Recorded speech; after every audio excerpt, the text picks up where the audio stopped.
The bell rang, cutting through the stagnant air of room 304 like a jagged knife, but nobody moved. 25 students sat frozen at their desks, their eyes glazed over, chests rising and falling in a rhythmic, unnatural unison. Sarah stood at the whiteboard, a dry erase marker hovering over the date, October 14th. Her hand trembled slightly, a reflex she thought she had buried years ago in a classified life she no longer lived. She looked at the clock on the wall. It read 11:55 a.m. The problem was, she had just written the date at 11:05 a.m. 50 minutes were gone. Again.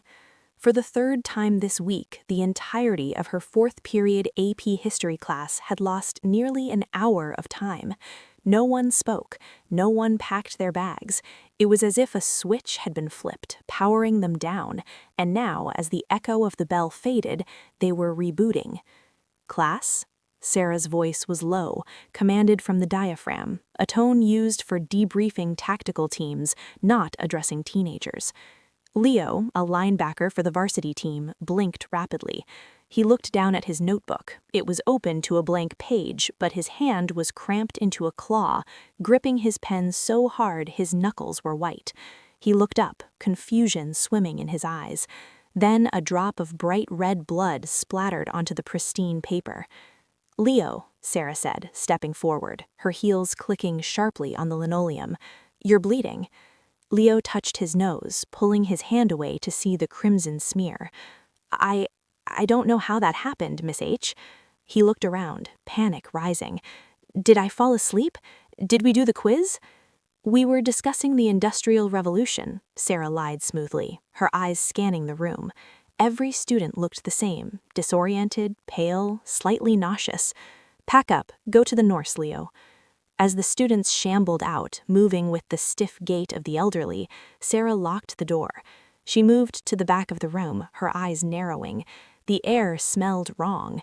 It wasn't body odor or floor wax. It was distinct, metallic, like ozone mixed with burnt almond. She walked to Leo's desk. The boy hadn't written notes. Embedded in the paper, carved by the sheer pressure of the ballpoint pen without ink, was a single, repeated pattern of jagged loops. It wasn't writing, it was a spasm.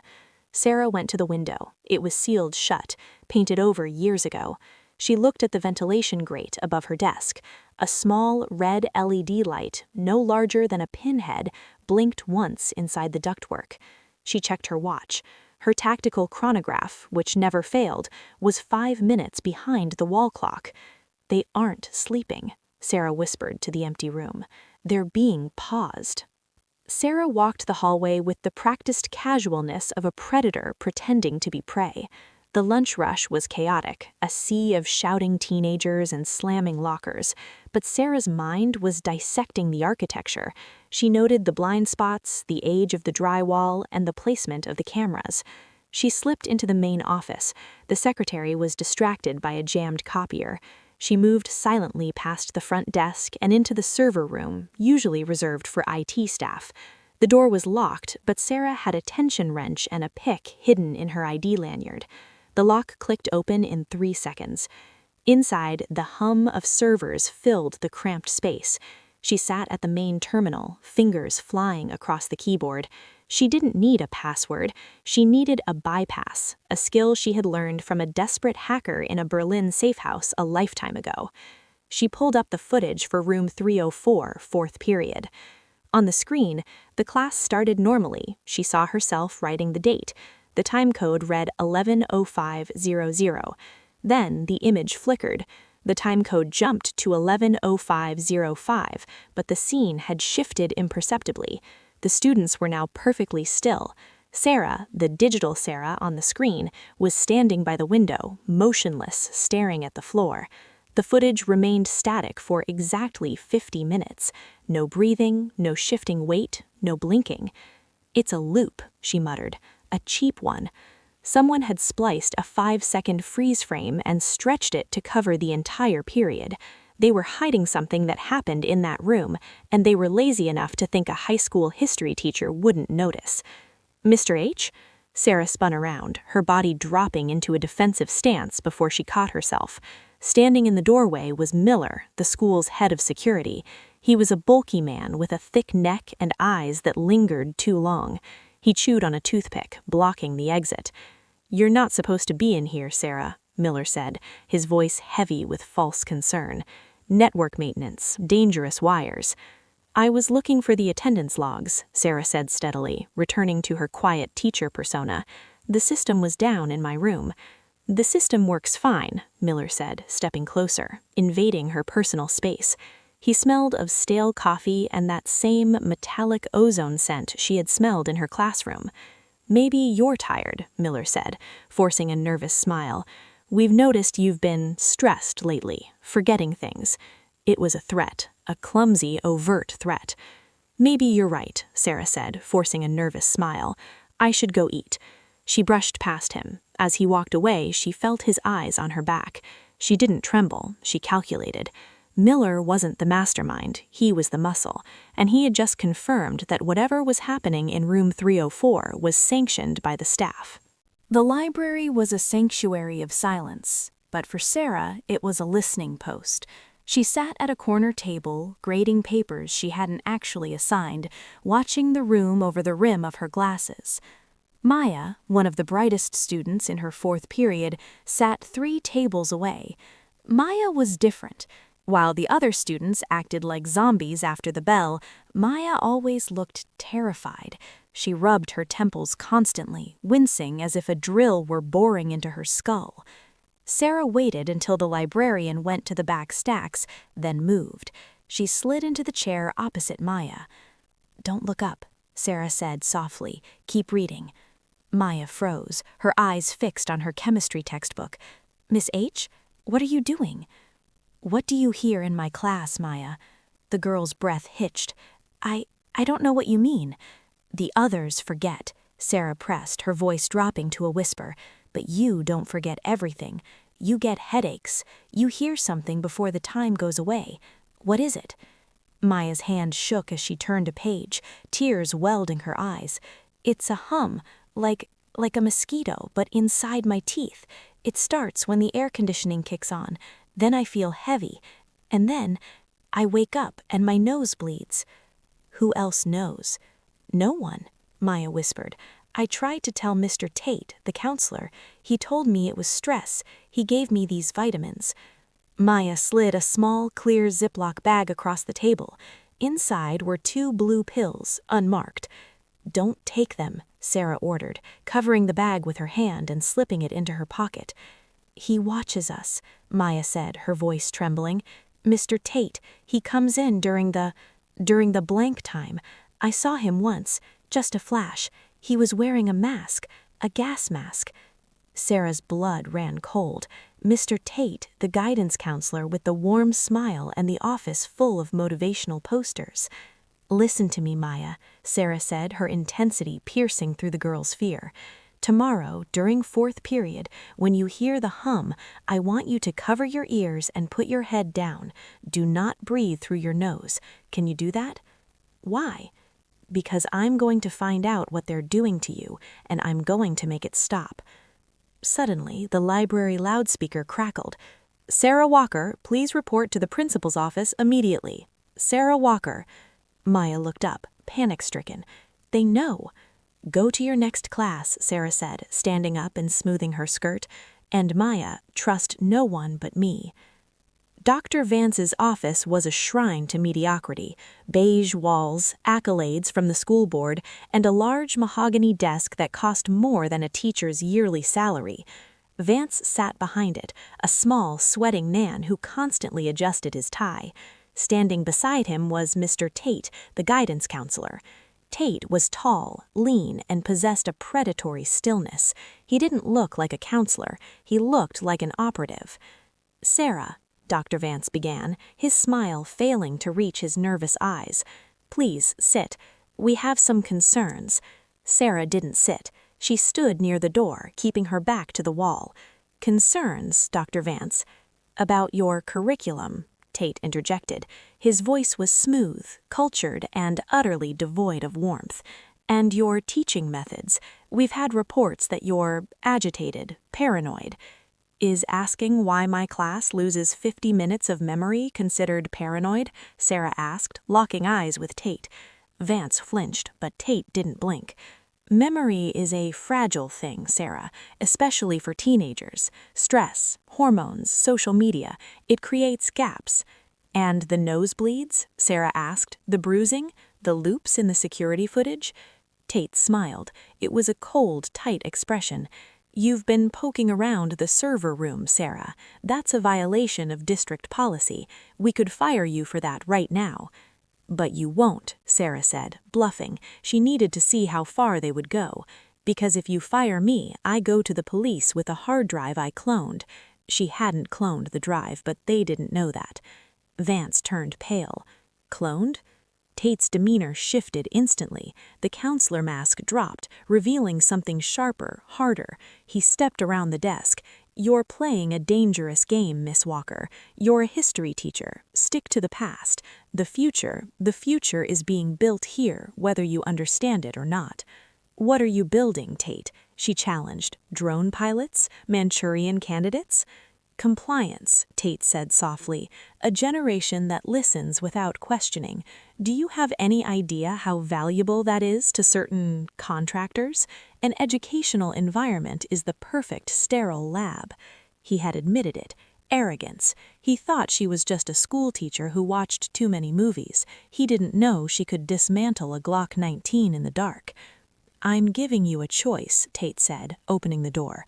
Resign today, take a severance package, disappear, or stay and become part of the curriculum. Sarah looked at Vance, who was wiping sweat from his forehead, and then at Tate. I'll see you in class, Sarah said. She walked out. She wasn't leaving. She was going to burn their experiment to the ground. The next day, fourth period began with a suffocating heaviness. The sky outside was gray, casting a pall over room 304. Sarah stood at her desk, her senses dialed to maximum. She had taped tiny pieces of clear tape over the door latch. It wouldn't lock today. She scanned the class. Maya was in the back, terrified but resolute. Leo was slumping in his chair. Open your books to page 194, Sarah said, her voice calm. At 11:05 a.m., it started. A low-frequency thrum vibrated the floorboards. It wasn't sound, it was pressure. The students' eyes glazed over instantly. Then came the hiss. From the vents, a colorless, odorless gas began to flow. Sarah held her breath. She had trained for hypoxic environments. She could function for 3 minutes without fresh oxygen if she kept her heart rate low. She watched as the class went limp. They didn't fall, they just paused. Their faces went slack. It was a mass trance. Then the smartboard turned on by itself. The screen didn't show history, it flashed rapid-fire images, geometric shapes, flashing colors, and words moving too fast to read consciously. Obey, silence, submit, ignore pain. The audio shifted to a rhythmic binaural beat designed to induce a theta state, high suggestibility. Sarah felt the edges of her vision blur. The gas was potent. It was a neurosedative, probably a derivative of scopolamine mixed with something synthetic. She bit the inside of her cheek hard, using the sharp pain to anchor her mind. The door handle turned. It was locked from the outside, or so they thought. The door creaked open. 2 men in gray maintenance jumpsuits walked in. They wore full-face gas masks. One carried a tablet, the other carried a medical kit. Subject 14 looks unstable, the one with the tablet said, his voice distorted by the mask. He pointed at Leo. Increased dosage. The medic approached Leo, pulling a syringe from the kit. Sarah moved. She didn't move like a teacher, she moved like a phantom. She crossed the room in 3 silent strides, grabbing a heavy history textbook from a desk. As the medic raised the needle, Sarah swung the book with torque generated from her hips. The hardcover spine connected with the side of the medic's gas mask with a sickening crack. The plastic shattered. The man screamed as the gas rushed into his compromised mask. He stumbled back, dropping the syringe. The second man, the one with the tablet, spun around. What the hell? Sarah didn't let him finish. She kicked his knee, shattering the joint, and as he buckled, she drove her palm into his solar plexus. He collapsed, gasping for air. The class remained frozen, staring at the flashing screen, oblivious to the violence erupting around them. Sarah grabbed the fallen gas mask, ripped it off the unconscious medic, and pulled it over her own face. She took a deep breath of filtered air. Now she was the hunter. Sarah dragged the two unconscious men into the supply closet and locked it. She didn't have much time. The lesson lasted 50 minutes. She had about 40 left before the gas cycled off and the memory wipe took effect. She grabbed the tablet the controller had dropped. It was military-grade, encrypted. She bypassed the lock screen using a developer backdoor she hoped hadn't been patched, a trick she learned from a disgruntled NSA analyst. The screen displayed a map of the school. Room 304 was flashing red, but so were 3 other rooms in the district. It wasn't just her class, it was a pilot program. Beneath the map was a live feed of the basement, specifically the old boiler room that had been condemned in the 90s. The source, Sarah rasped through the mask. She unlocked the classroom door and slipped into the hallway. The corridors were empty. The silence of the school was heavy, oppressive. She moved toward the stairwell that led to the basement. As she descended, the air grew colder. The hum grew louder, the physical machinery driving the frequency. She reached the heavy iron door of the boiler room. It was guarded by a keypad. Sarah didn't have the code, but she had the tablet. She held the device up to the lock's NFC reader. The tablet cycled through codes, brooding the system. Click. The door swung open. The basement had been transformed. The old rusted boilers were gone. In their place was a high-tech command center. Banks of servers lined the walls, their cooling fans screaming. In the center of the room sat a large glass-walled isolation chamber. Inside the chamber sat Miller, the security chief. He wasn't guarding anything. He was sitting in a recliner, watching a wall of monitors showing the entranced students. He was eating a sandwich, laughing at something on his phone. Sarah scanned the room. In the corner, connected to the HVAC system, were large canisters marked with hazard symbols, compound K9. She recognized the code. K9 wasn't a dog. It was a kinetic paralytic developed for riot control but rejected by the UN for causing permanent cognitive decline. They were pumping it into children. Sarah checked her weapon status. She had no gun, just a stolen gas mask, a tablet, and a metal ruler she had instinctively grabbed from her desk. She needed to shut down the ventilation. The emergency shutoff valve was on the far wall, behind Miller. She picked up a loose bolt from the floor and threw it in the far corner of the room. It clanged against the pipes. Miller jumped, dropping his sandwich. He drew a taser and moved toward the noise. "Who's there?" Sarah stepped out from behind him. "Detention, Miller." Miller spun around, the taser crackling with blue electricity. He sneered when he saw Sarah. "The history teacher. You should have taken the severance package." "Put the taser down, Miller," Sarah said, her voice muffled by the mask but steady. "I know about the canine gas. I know about the conditioning." "You don't know anything," Miller laughed. "You think this is just about selling pills? This is national security. We're building better citizens." He lunged, thrusting the taser toward her neck. Sarah didn't flinch. She sidestepped the clumsy attack, grabbing Miller's wrist with her left hand. She twisted it outward, a joint lock that applied immense pressure to the radius. Miller yelled, dropping the taser. With her right hand, Sarah drove an elbow into his ribs. She felt the cartilage give. Miller was big, but he was a brawler, not a fighter. Sarah was a precision instrument. He swung a heavy fist, clipping her shoulder. The force sent her stumbling back into a rack of servers. Sparks showered down. Miller charged, head down like a bull. Sarah dropped to one knee, using his momentum against him.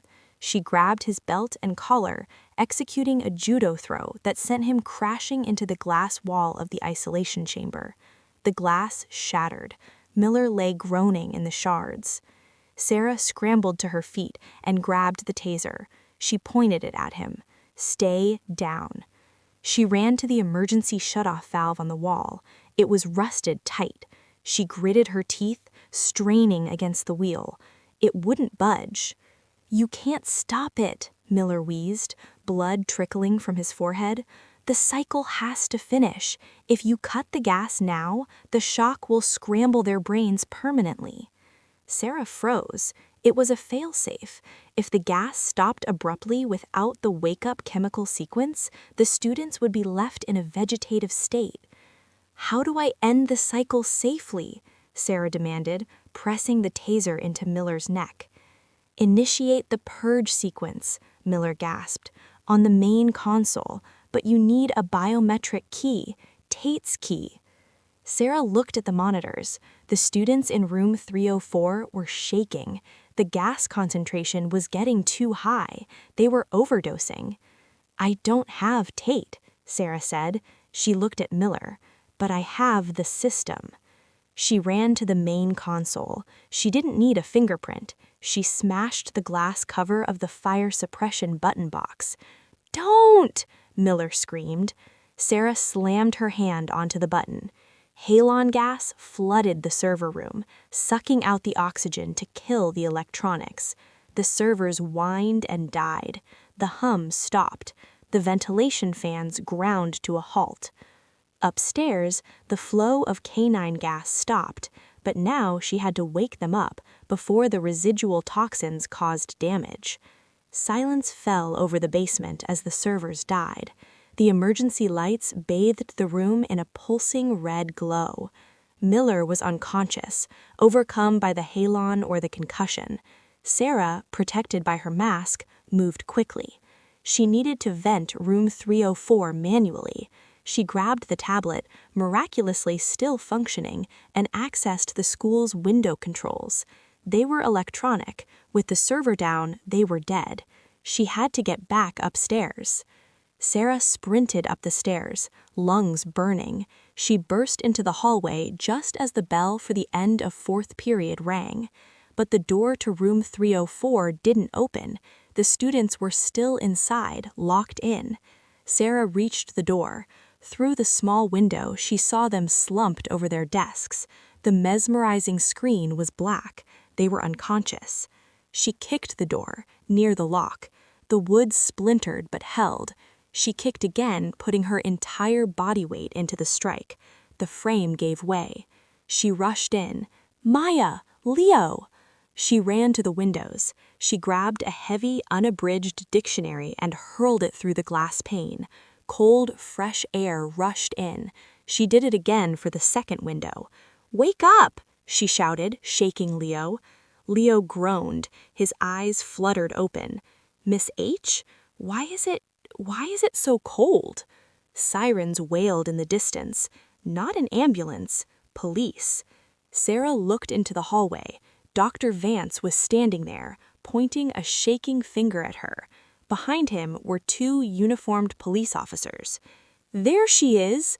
Vance shouted. "She snapped! She brought a gas mask! She's trying to poison the children!" The officers drew their weapons. "Ma'am, hands in the air. Get on the ground." Sarah looked at the confused students, then at the tablet in her hand, then at the police. Vance had called them preemptively. He was framing her for the gas leak. She slowly raised her hands. She couldn't fight the police. Not here, not in front of the kids. "It wasn't her!" Maya's voice cut through the tension. The girl stood up, swaying, holding the side of her head. "She saved us!" "Quiet, Maya," Vance snapped. "She's dangerous." One officer moved in, cuffing Sarah's wrists behind her back. "Sarah Walker, you are under arrest for domestic terrorism and child endangerment." Sarah didn't resist. She looked Vance in the eye. "You better hope they keep me in that cell, Vance, because if I get out, I'm coming for you." As they marched her out, Sarah saw Tate standing at the end of the hall. He wasn't smiling. He gave her a small, respectful nod, then turned and walked away. She was in the system now, just where she needed to be to expose them. The interrogation room was cold, steel, and smelled of disinfectant. Sarah sat handcuffed to the table. She had been processed as Jane Doe because her fingerprints hadn't flagged in the local database. That meant her federal file was still scrubbed, deep cover. Detective Harris walked in. He looked tired. He threw a folder on the table. "You have an interesting way of teaching history, Miss Walker. Industrial chemicals in the vents, breaking and entering, assaulting a security guard?" "Check the ventilation logs," Sarah said calmly. "Check the server room basement. Miller is the one you want." "Miller is in the ICU," Harris said. "Claims you went crazy, said you were ranting about government mind control." Harris leaned in. "We found the pills in your pocket, unmarked. The lab is analyzing them now." "Those aren't mine. They were given to a student by the counselor, Tate." "We looked for a Mr. Tate," Harris said, flipping a page. "According to the school district records, there is no guidance counselor named Tate employed at Northwood High. Never has been." Sarah froze. Of course, he was a ghost. "Dr. Vance," Sarah said. "He knows." "Dr. Vance is pressing charges," Harris said. "Look, Sarah, you seem capable, too capable for a history teacher. You took down a 250-pound man without a scratch. Who are you?" Sarah looked at the two-way mirror. She knew Tate or his people were watching. She needed to send a message. "I want my phone call," Sarah said. "You can call a lawyer." "I don't need a lawyer," Sarah said. "I need you to dial a number, area code 202-555-0199, extension 4. Harris hesitated.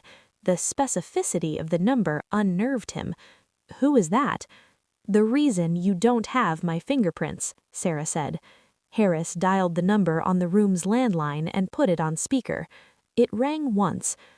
"Authorization code," a robotic voice demanded. "Echo Sierra 70, distress signal, asset burned. Request immediate extraction and site sanitization." There was a pause. Then a human voice, crisp and authoritative. "Authentication confirmed. Agent Walker, hold position. Federal marshals are 3 minutes out." Harris dropped the phone receiver. He stared at Sarah. "You're not a teacher," he whispered. "I am a teacher," Sarah said, standing up and snapping the handcuffs chain with a leverage twist she had been working on for 10 minutes. The metal link popped. "But I used to be a cleaner, and I have a mess to clean up." She walked to the door. "Don't get in my way, detective." The chaos at Northwood High was televised nationally, federal agents swarming the campus, hazmat teams removing the tanks from the basement, Dr. Vance being led away in handcuffs, weeping into his tie. Sarah stood by the chain-link fence at the edge of the football field, watching the sunset. She was no longer under arrest, but her cover was blown. Her teaching career was over. "You're leaving," a voice said. Sarah turned. It was Maya. The girl looked better, the color returning to her cheeks. "I have to," Sarah said. "It's not safe for me here, and I have to find Tate. He got away." Maya nodded, looking at her shoes. "Thank you. For believing me. For saving us." "You saved yourself, Maya. You were the anomaly. You resisted the conditioning." Maya looked up. Her expression had changed. The fear was gone, replaced with a cool, detached intelligence that looked far too old for a 16-year-old. "That's the thing, Sarah," Maya said. Her voice was different, deeper, more confident. "I didn't resist it." Sarah frowned, stepping back. "What?" Maya reached into her backpack and pulled out a manila envelope. She handed it to Sarah. The experiment wasn't about the class. The gas, the audio, the loops, it was all crude, obvious, meant to be found by someone with your specific skill set. Sarah opened the envelope. It was her own personnel file from the agency she had left 10 years ago, stamped across it in red ink, "Reactivation protocol successful." You were the subject, Sarah. The agency needed to know if you still had the edge, if you would notice the pattern, if you would investigate, if you could still take down a threat. Sarah looked at the girl. You're a plant? I'm a junior agent, 24 years old. Good genetics allow me to pass for high school. Tate was my handler. He's not a villain, he's a recruiter. Sarah felt a wave of cold fury. You drugged children? You risked their lives just to test me? The gas was harmless saline vapor with a mild sedative. The nosebleeds were theatrical effects we applied while they were under. No one was in danger, except Miller. You really hurt him. Maya smiled, a chilling professional smile. Welcome back, Agent Walker. The director has a new assignment for you, and this time the threat is real. Sarah looked at the file, then at the school. She realized she had passed the test, but she had failed to see the game. She dropped the file on the grass. Tell the director I quit. Maya's smile faded. You can't quit. You know too much. I know enough, Sarah said, turning her back on the agent.